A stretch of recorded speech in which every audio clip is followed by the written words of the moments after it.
Let's take a look at teeth because this is going to be one of the main things that help us with mastication. Another word for this is called dentition. So if you know, everybody knows what a tooth looks like, but it really just depends on what type of tooth I'm talking about. But you're always going to have that portion that everybody sees, right? That's called the crown. And the portion that's going into the gum is called the neck. The portion that nobody sees is going, hopefully, unless you have like really bad periodontitis or something like that, that is going to be the roots. That is what's going to go in and help anchor it into the mandible or the maxilla. Um, so remember, they fit there. This is going to be a gomphosis joint. That is going to be one of those joints that is immovable. And since it is a joint, it is a fibrous joint and it is going to be connected with a ligament. Because remember, that's what connects two bones together, and you're like, hey, teeth aren't bone. No, they're not, but they're actually harder than bone. They are made up of very similar bone material, but with something a little bit extra to make it extra strong. So we do have a ligament that's going to take these teeth and bind it to the mandible and the maxilla, these alveolar processes that are going to be in those teeth sockets. And that's called the periodontal ligament. So we'll talk about problems later on. If you do have if that ligament becomes loose, then you're going to have those loose teeth. All right, so let's take a look at the structures here. We're going to mainly take a look at functions because structures, of course, going to be covered in lab, tested in lab, I guess I should say, because I don't really lecture over lab at all. So again, we already introduced the portion that we look at, crown, and there is that neck right here, and then the root is going to go all the way down. So if you do have periodontitis, and typically you do see the neck, but you can expose the root of the tooth, which is not good at all.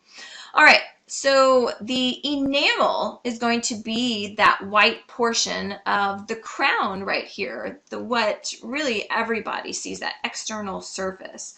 This is going to have the hardest substance in the body is going to be found here. What it is, again, it's very similar. A lot of this is going to be similar to bone, like the dentin that we'll take a look at here. The material is going to be compared to bone, but harder. The enamel is going to be extremely hard. It's going to be a lot harder than the dentin, and it's mainly because you have these calcium phosphate crystals. So remember calcium phosphate we introduced in bone? These are going to be a little bit different. And we'll talk about how, fluoride goes in and strengthens teeth as well. That's why they tell you to always drink water that's going to have fluoride in it, which bottled water does not. So that's why it's good to drink tap water, because tap water does have the different ions and minerals that you need to keep your teeth strong. So there's the dentin right here. All of this material right in here. It looks like it's got all the little, it looks like it's shaped like hair, but it's not. And then what you're going to have is the pulp cavity. That's going to be this pinkish portion right in here,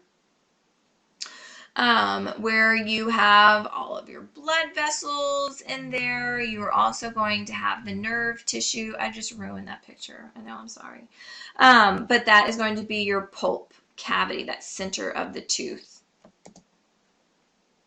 And then, of course, you are going to have the portion of the pulp cavity that is going to turn into the root canal. So this is the pulp cavity, and that is the root canal. I apologize for drawing that entire thing as the pulp cavity, but this right here is the pulp cavity. And then the root canal is going to be continuous with the pulp cavity. And as you can see, that's where you are going to have the blood vessels and the nerves that are going to enter in through this tiny little hole called the apical foramen. So every single root is going to have that little tiny hole so it can have the blood vessels and the nerves, and that is going to pass through that root canal. And I know, isn't it weird how if you have a surgery called a root canal done, but really a root canal is part of the tooth, but it does have to, a root canal has to do with the root canal. And then you have something called cementin. It is very similar to cement, and where you lay it down and right on top of the tooth, and it's going to strengthen that hold that the periodontal ligament is going to cause. So here is the periodontal ligament right here. So again, that ligament is going to help connect that tooth to the bone right here. But that cementin is going to reinforce that hold that it's going to have. Gingiva is just a fancy word for gums. So if you know what gingivitis is, that is going to be where you have inflammation of the gums. It's usually because of tartar buildup or something like that from not cleaning teeth very well. And so they become inflamed because of all the tartar that's and the plaque that's forming in there. All right, so let's take a look at dentition patterns and the number of teeth that we have. So if we take a look over here, we are going to have something called deciduous teeth. If you know what a deciduous tree is, it's a tree that drops its leaves. And so these are going to be our first teeth, our deciduous teeth that we are going to drop, that's going to drop out of our mouths. So these are the ones that we are going to lose. So the first ones typically come in about 6 to 7 months of age. Every child is different. There's some babies that come out and they already have a tiny little milk tooth in their mouth. So it's really weird. But these are just going to be the average ages that they are going to erupt. So as you can see, the final ones are going to erupt there at about 30 months. On the upper jaw right there. So there's only 20 deciduous teeth. You are going to have 2 incisors, which adults have 2 incisors as well. You are going to have, the kids are going to have 1 canine. Adults have 1 canine as well. And what you notice is that they do not have premolars. So there's no premolars in a child's mouth. It just goes from the first molar to the second molar. And so there's not any third molars either. So these are going to begin to fall out right about 5 or 6 years old. Again, every kid is different. But they tend to start with those incisors, the bottom incisors that are going to start to fall out, and they are going to lose those teeth gradually over time. And over on the other part of the screen, it is going to show you our permanent teeth and how when we lose one, the other one is going to come in. Sometimes the other ones are already in, and you have the teeth in there. Right, my son is having this right now. The other day he told me he was just like a shark, and I was like, "What are you talking about?" And he hadn't lost his 2 front incisors yet, and the other 2 were already coming in behind it. So he said hey, we're just like sharks. We have 2 rows of teeth or several rows of teeth. And I was like, no, we're not. And he showed me that. And I was like, no, you're supposed to be losing those. And he did. He lost one of them very quickly, and the other one is going to come out very shortly. So sometimes they come in before they're not even lost. That's hard with the molars, though. That can happen with incisors and canines, but not molars. That would be, I don't know, maybe there's some kind of weird phenomenon where a molar will come in off to the side when you haven't even lost the other molar. I'm not saying it can't happen. But permanent teeth is going to replace your deciduous teeth. So it's interesting to see, if you ever have taken a look at a skeleton, it's interesting to see how most of the deciduous teeth are already up there in the jaw waiting to come down. So if I should have put a picture on here to show that. Anyway. So let's take a look at dentition pattern. A dentition pattern is going to be the amount of teeth that we have on each jaw. So we have a top and bottom jaw. So this is going to be the top. This is going to be the bottom. I should probably use more scientific words like superior and inferior, but hey, it's late. I don't want to. And then, of course, we have a right and a left side as well. So each side is going to, and I'm going to start, I shouldn't start in there. So each side is going to be 2, 1, 2, 3. And that means that we are going to have 2 incisors, as you can see right here. We are going to have 1 canine. We are going to have 2 premolars or bicuspids. Those are also known as bicuspids. And then we are going to have 3 molars. And that's going to happen on each side. So 2, 1, 2, 3. I can put it down here as well. And that just looks like a mess. I'm sorry, I don't know what happened there. 2, 1, 2, 3 over here on this side. And 2, 1, 2, 3 on this side. So that's our dentition pattern.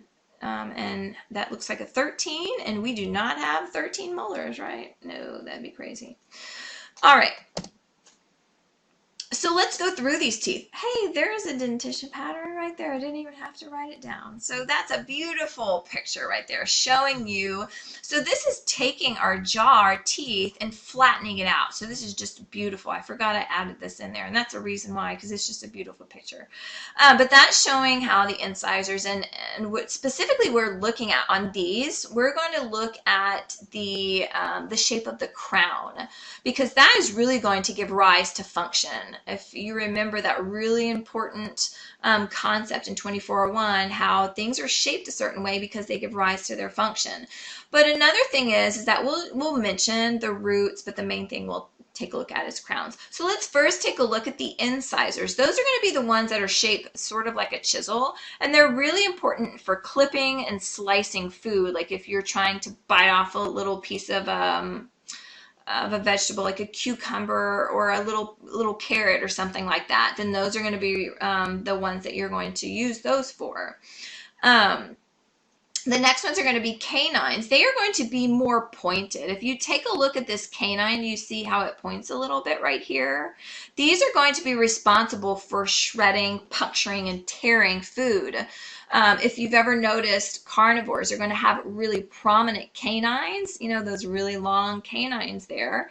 Just take a look at your cat. They are actually carnivores, but we give them dry food, so that's why they want to go and get mice and bring it to you all the time. But they have those really large ones because they are going to go in and they are going to grab their prey with their teeth, and then they are going to start to rip them apart with their canines. I know it sounds bad, but hey, that's animals, right? That's how they live and that's how they eat.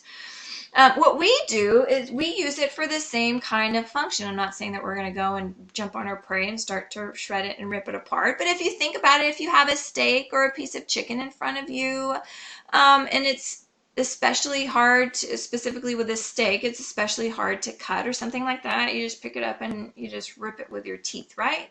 Right? You've done it before. Premolars are going to be the next one. This is going to be where we start to have those kind of flattened crowns, but they are going to have prominent ridges. And what these are responsible for is very similar to molars. Molars are going to have a lot larger. They're going to be the ones in the back of the mouth, but they have a lot larger surface in the back. They are going to be responsible for grinding and crushing material. So once you go in and chew and rip that steak off with your canines or clip the food with your incisors, you always move it back to your molars, and that is going to be responsible for crushing and grinding and making it into smaller pieces there. Your last molars, your third molars, are going to be those wisdom teeth. These are going to be the ones that might not ever come out or erupt. That's what it's called whenever teeth come through the gum line, is called erupt. Some people have to take them out because they don't erupt, and what happens is they start to come in sideways and start to push on those second molars, and that causes problems. Sometimes they get impacted. So a lot of people will have these surgically removed. A lot of people don't have any problems. They erupt and they're fine, and they have those teeth there, more for chewing, so that's good.